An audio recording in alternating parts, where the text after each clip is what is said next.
This is October 2024, and Jan Rigsby may finally have bitten off more than she can chew.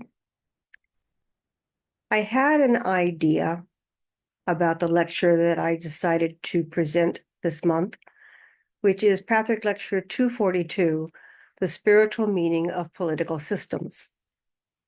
My idea was that because I saw a lot of unrest going on in almost every single country around the world, that it would be useful to look at the energies that are in motion right now. It's as if I saw a lightning storm and I decided to put a lightning rod in the middle of a pasture. Well, sometimes when you do that, you get more than you bargained for. And this is what's already begun to happen. I am capturing the energy, all right? And it is harder to manage than I gave it credit for. The idea of this lecture is that all governing systems around the planet are the result of individual governing systems that are translated into larger and larger and larger groups until we reach continents, nations, city-states, etc. And that our political systems represent different ways that we self-govern.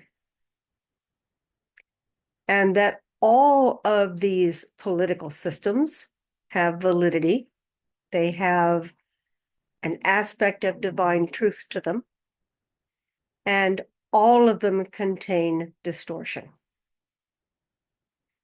And the idea is to recognize the divine truth of the mixture that you are dealing with, or what the other person, the other side, the other tribe is dealing with, to honor the universal truth in what they're trying to do, while being realistic about the distortions that create some of the turmoil.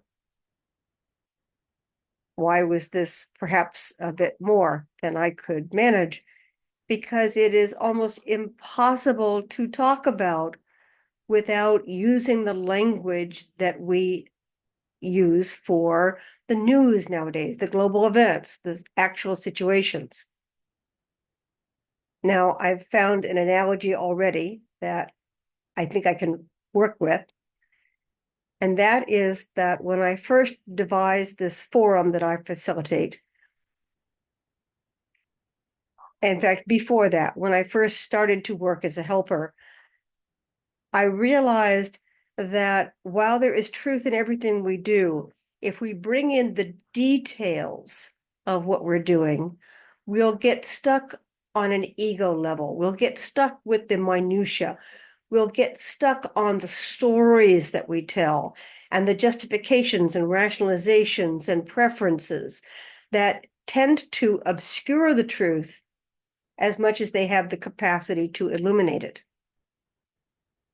And when I introduced this to groups that I led and workshops, people were confused. And they said, how can I talk about my marriage if I don't talk about what he did on Tuesday?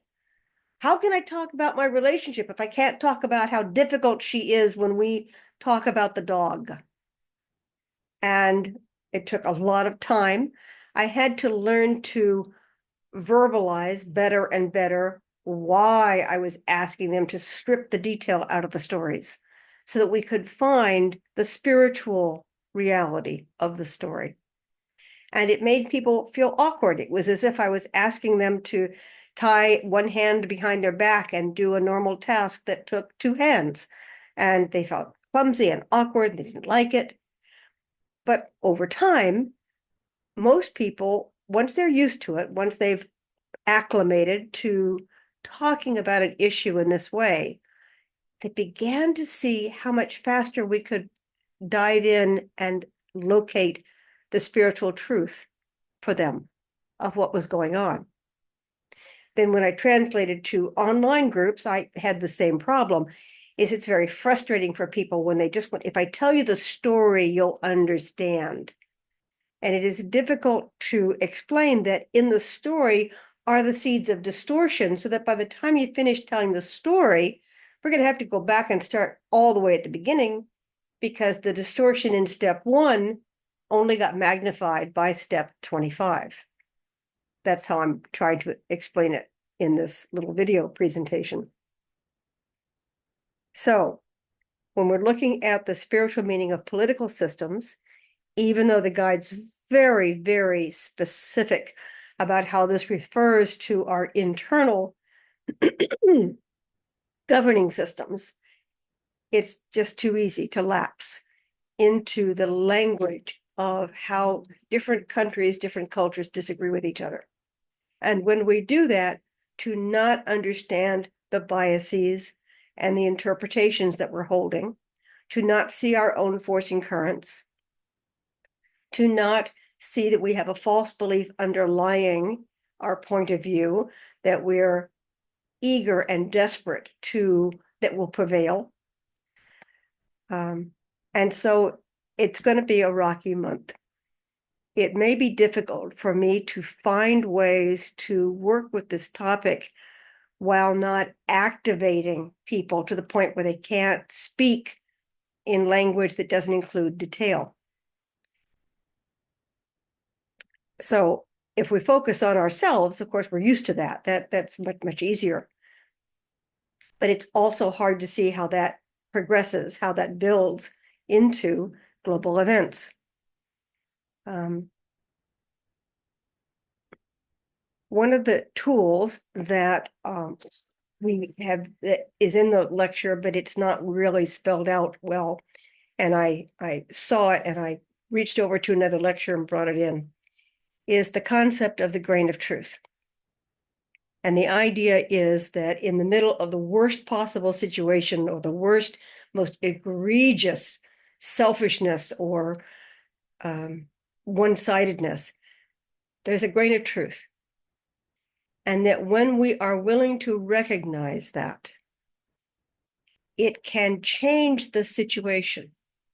There's something energetically about an attitude, you're all wrong, let me correct you, versus, I think we have a common point here, let's find out.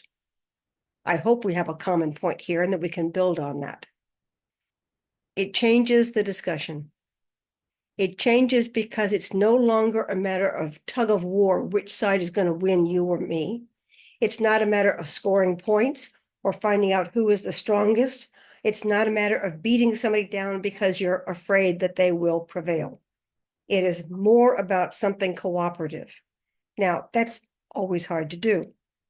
So the phrase I resort to is a phrase from the Old Testament, and that is the admonition that you should beat your swords into plowshares. You should beat your instruments of war into instruments for farming the land, making peace, feeding your families.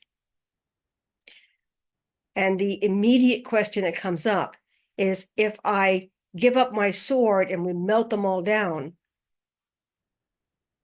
what are they going to do? What if they change their mind? What if that was a ploy? What if I am now defenseless, and yet I've created all these implements of agriculture that they can take advantage, enslave me, and make me work for them and not even feed me, but starve me, take my work, because they have swords and I would have to obey them or lose my life. Turn your swords into plowshares is the ultimate conundrum on the planet Earth. When can we trust the other person to be fair, honorable, right, and decent? I feel that sometimes what we need to do is find a safe place to practice that. And that has been my hope in creating forums. And that is that it can be a place for us to practice, not winning, not conquering, not proving, but to be vulnerable and to explore. There needs to be a place for us to do that.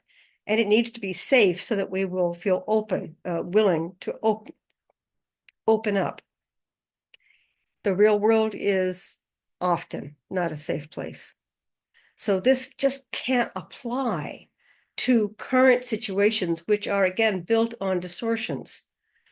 And yet, if we can attempt to see it that way, in the privacy of our heart, if we can work not to see the other as the enemy or misinformed or misinterpreting, if we can see that they also want their families to flourish, they want to be educated, they want to be happy, they want to be prosperous, and that they think it's at our expense.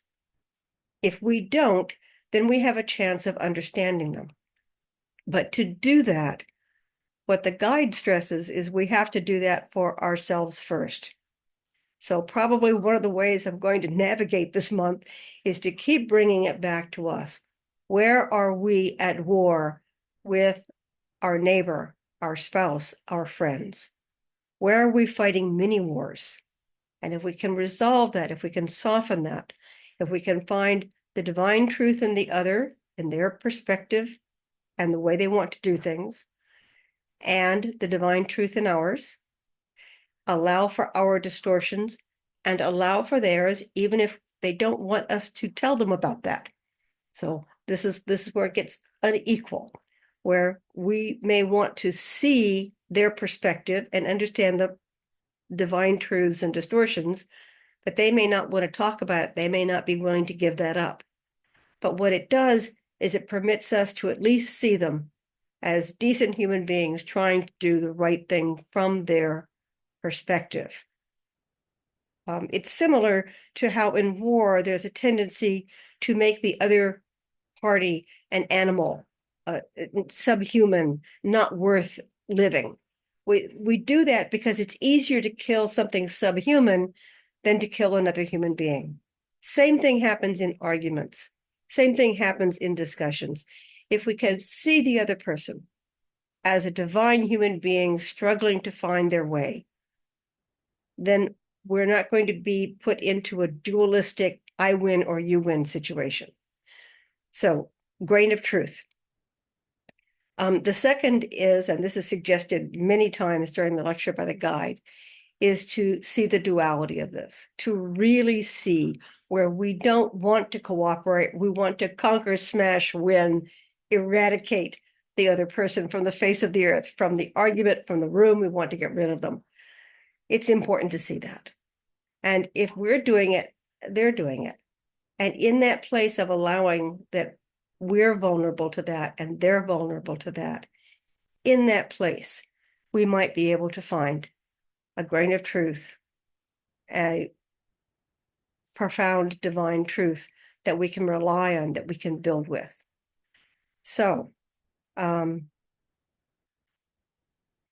Lecture 242, The Spiritual Meaning of Political Systems.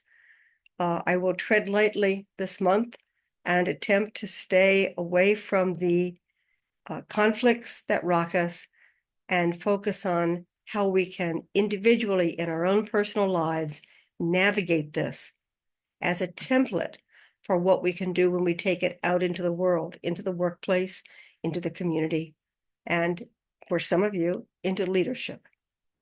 So thanks for listening. Hope you read the lecture. It's always better than what I can talk about. Next week, perhaps.